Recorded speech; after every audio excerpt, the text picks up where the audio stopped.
പ്രിയപ്പെട്ട ഉസ്താദുമാരെ, രക്ഷിതാക്കളെ, കൂട്ടുകാരെ, ഞാൻ നബിയുടെ കൊച്ചു കഥയാണ് പറയാൻ പോകുന്നത്. ഒരു ദിവസം മുത്തനബിസ്വല്ലല്ലാഹു പള്ളിയിൽ നിസ്കാരം ഇറങ്ങുമ്പോൾ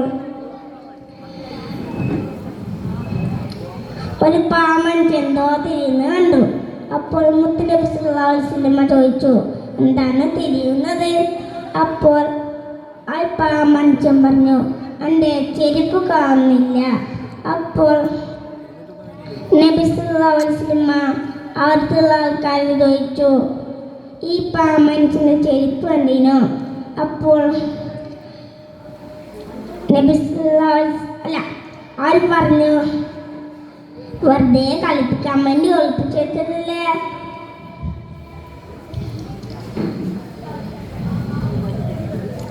അപ്പോൾ മുത്തുനബി സല്ലല്ലാഹു അലൈഹി വസല്ലം പറഞ്ഞു, ആരും തമാശക്ക് പോലും വിഷം വരുത്തരുത്, അത് ഒരു മിനിറ്റാണ് ചെയ്യരുത്.